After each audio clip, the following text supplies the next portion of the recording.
Good morning, আসসালামু আলাইকুম। Hello viewers, সবাই কেমন আছেন? সকালবেলা আজকে ভিডিওটা শুরু করলাম ঘুম থেকে উঠেই। তো সবসময় এত ঘুম থেকে উঠেই ভিডিও শুরু করার মুডে আমি থাকি না। কারণ হচ্ছে অনেক সময় রাতে আমার ঘর গুছিয়ে ঘুমাতে পারি না। কিন্তু কাল রাতে অনেক রাত পর্যন্ত চেষ্টা করেছি। আসলে সবসময় হয়ে ওঠে না। বাচ্চারা যেদিন অনেক রাতে ঘুমাতে যায় সেদিন আমার পক্ষে সম্ভব হয় না। তো যেদিন ওরা একটু তাড়াতাড়ি ঘুমায় তো আমি চেষ্টা করি পুরো ঘরটা ক্লিন করে তারপর ঘুমানোর। যাতে ফ্রেশ মাইন্ডে একটু ঘুম থেকে উঠতে পারি। তো সকালবেলা একটু হেঁটে নিচ্ছি একলা একলাই। ওরা উঠলে তো দৌড় শুরু হবে। তো আজকে ছিল ফ্রাইডে। তো ওর বাবা যেহেতু আজকে বাসায়, তো আজকে আমি একটু দেরিতেই ঘুম থেকে উঠেছি। এই কারণে আরও সকালবেলাটা আমার আজকে একটু রিল্যাক্সের। নয়তো অন্যান্য দিন তো অনেক ভোরে ওঠা লাগে। আর তখন তো দৌড়ের উপর থাকা লাগে। ওর বাবা অফিসে যাবে, চা বানানো, নাস্তা দেওয়া। তো সেই কারণে ওই সময় খুব একটা আমি আর ভিডিও করতে পারি না। তাড়াহুড়োয় থাকি। তো আজকে একটু যেহেতু ওর বাবা বাসায় আজকে, তো ওর বাবা ঘুমাচ্ছে ওদের নিয়ে। তো আমি এই জন্য একটু একলা একলা হেঁটে বেড়াচ্ছি, নিজেকে একটু সময় দিচ্ছি। আর ভাবলাম যে আজকে সকাল থেকেই ভিডিও শুরু করি। তো রাতে কিছু থালা প্লেট জমিয়ে রেখেছিলাম। আসলে আমার তো থালা প্লেট ধরে, তো যদি জমিয়ে না রাখি তাহলে অনেক সময় হয় না। আম তো কিছুই করার নাই। আমার আসলে তাকে আমি অনেক সময় আমার কাজ থাকে না, কিন্তু তারপরেও তাকে আমার বাধ্য হয়ে রাখা লাগে। কারণ অনেক সময় ছোট বেবি নিয়ে না দেখা যায় হয়তো ওরা অসুস্থ থাকে, তখন আমি ওদের নিয়ে ব্যস্ত থাকি। রাইফের পড়ালেখা দেখি যেহেতু, তারপর বাচ্চাদের আসলে খুব একটা একলা আমি রাখিও না, সবসময় ওদের সাথে থাকি। তো একজন মানুষ আমাকে হেল্প করার রাখা লাগে, যাতে আমি হঠাৎ অসুস্থ হয়ে গেলে কোনো প্রবলেম না হয়। তো অনেক সময় কাজ থাকে না, তারপরও আমি আসলে খালাকে তারপরও রাখি। দেখা যায় যে হুট করে তো আর তাকে মানে কাজ কাজ করতে দেওয়া যায় না। তাই কয়েকটা তাই মানে কাজ যেহেতু করানোই লাগে, ১ টাকা ২ টাকা কাজ আমি বেশি ওই হিসাব করে তাকে রেখে দিয়েছি বাসায়। তো সকালবেলা আজকে নাস্তার যেহেতু ফ্রাইডে, নাস্তা বানানোর ঝামেলা নাই। আম তো ওর বাবা তো ফ্রাইডেতে বাহিরের নাস্তা খুব পছন্দ করে।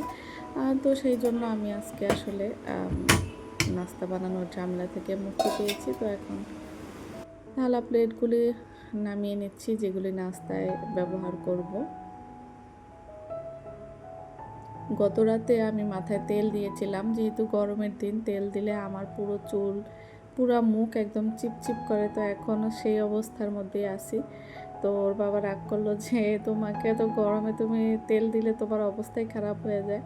কিন্তু কি করব, সপ্তাহে ১ দিন ২ দিন না দিলে তো আর দেওয়া হয় না। কারণ আমি আবার চুলে তেল দিয়ে একদম রেখে দেই না, পরের দিনই শ্যাম্পু করে ফেলি। আর নেহারি রান্না করেছিলাম অনেকগুলি। তো আমি আবার কিছুটা ডিপে রেখে দিয়েছি, যেহেতু গরমকাল এতটা নেহারি খাওয়া হবে না। তো যেহেতু ফ্রাইডে, ওর বাবার জন্য একটু রেখে দিয়েছিলাম, বাকিটা ডিপে তুলে রেখেছি।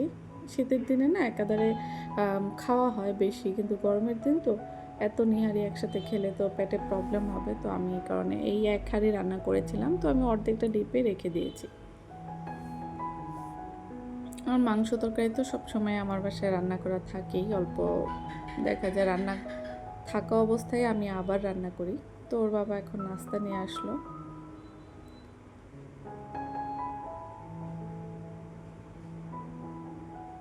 ছেলেমেয়েরা ঘুম থেকে উঠে গিয়েছে।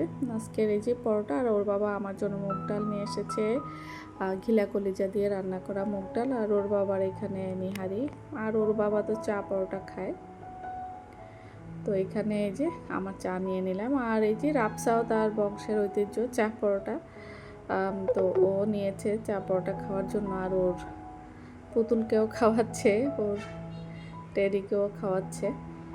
তো আজকে কিন্তু প্রচুর গরম।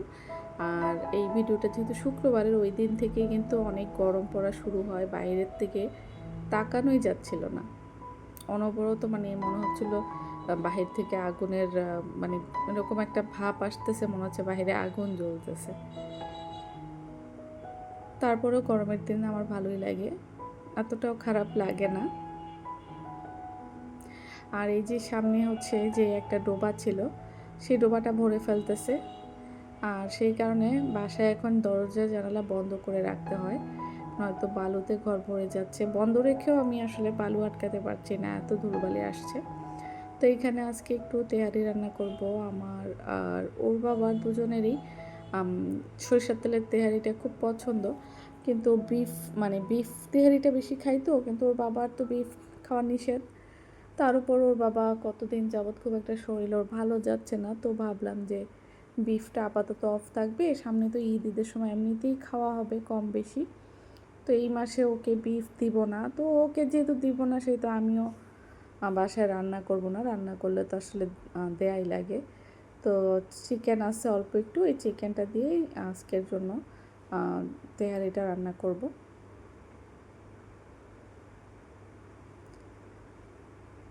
আর আজকে যেহেতু ওর বাবা বাসায়, তো ভাই বোনদের একটু পরপর বাহিরে যাওয়ার বায়না। আজকে তাদের তারা আর আমার কোনো কথাই শুনবে না। ফ্রাইডেতে বা ছুটির দিনেও তারা ভাই বোন কিন্তু আমাকে চিনেই না, কারণ আমাকে চিনলে সমস্যা। বাহিরে এত যেতে পারবে না, এত মজা মজা খাবার আনতে পারবে না।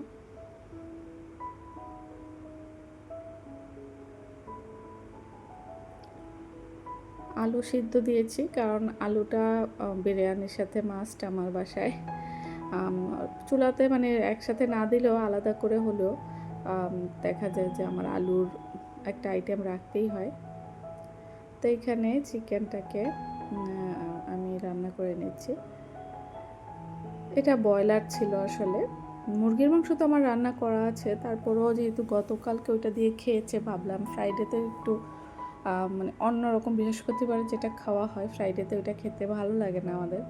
তো এই জন্য অল্প একটু করে আসলে তেহারিটা রান্না করব, একবেলার হলেই হবে। কিন্তু একবেলা না, আমরা আসলে রাতেও খেতে পেরেছি, কারণ সেই রকম আসলে খাদক কেউ নেই বাসায়। এই যে আমার হচ্ছে তেহারি কিন্তু রান্না অল্পও হয়নি, অনেকটাই হয়েছে, পুরো একটা কড়াই হয়েছে। তো রাইফ আর আফসার জন্য ওর বাবা নিয়ে খাওয়াইছে, আমি গোছলে ছিলাম তখন।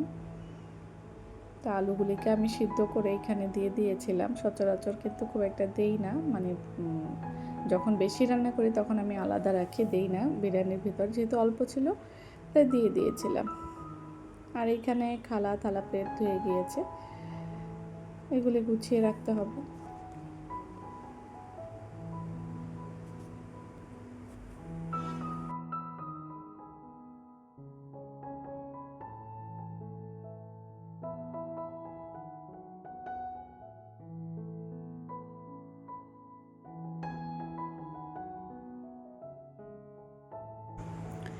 এই গাছটা না নিজে নিজে হয়েছে, কি গাছ আমি জানি না, তবে ওর বাবা বলে এটা হচ্ছে বট গাছ। তো ওর বাবার খুব ইচ্ছে যে একটা বনসাই করবে, তো বলল যে এটাকে তুমি তুলে ফেলো না, রেখে দিও। তো আমিও শিওর জানি না আসলে এটা বট গাছ কিনা, যদি আপনারা কেউ জানেন তাহলে জানাবেন। আর আমার মানি প্ল্যান্ট দেখছিলাম, আমার কিন্তু বাসায় আগে অনেক মানি প্ল্যান্ট ছিল, আমার পুরো বাসা জুড়ে মানি প্ল্যান্ট ছিল।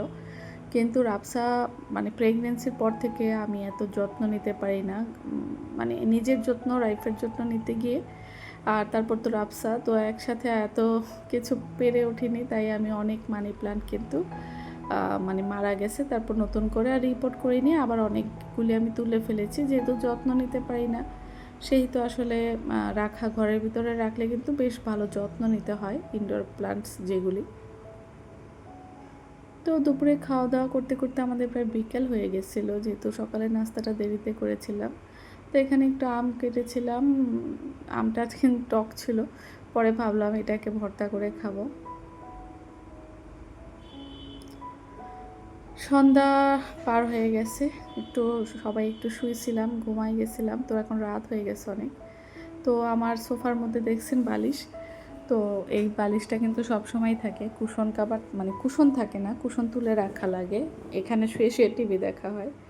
তো ওর বাবা আজকে একটু বাজার নিয়ে এসেছে, আর আমার বাসায় একটু রাতেই মাছ আনা লাগে, কারণ দিনে অনেক সময় হয়ে ওঠে না। তো এখানে ওর বাবার জন্য রুই মাছ এনেছে, আর আমার জন্য ওর বাবা বললো এগুলি শিং মাছ, কিন্তু শিং মাছ যেহেতু কেটে এনেছে আমি আসলে বুঝতেছি না এগুলি শিং না মাগুর, কারণ এগুলির সাইজ কিন্তু বেশ বড় ছিল।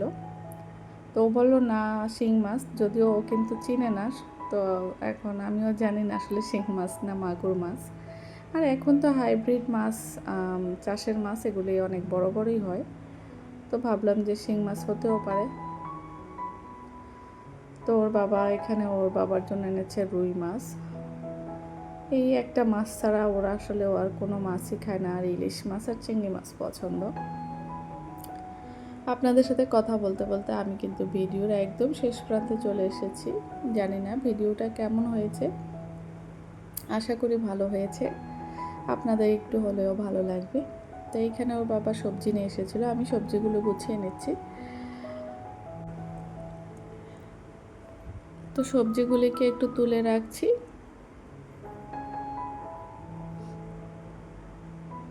সবজি তুলে রাখতে রাখতে আমি আপনাদের থেকে বিদায় নিয়ে নিচ্ছি। আর ওর বাবা হচ্ছে এঁচড় নিয়ে এসেছিল, তো সেই এঁচড়গুলিকে এখন বের করে রাখবো। আর এঁচড়গুলি আমি কীভাবে সারা বছরের জন্য সংরক্ষণ করি সেটা আমি সামনের ভিডিওতে শেয়ার করব। এই যে সেই এঁচড়, এটা আসলে গাজীপুর থেকে এসেছে।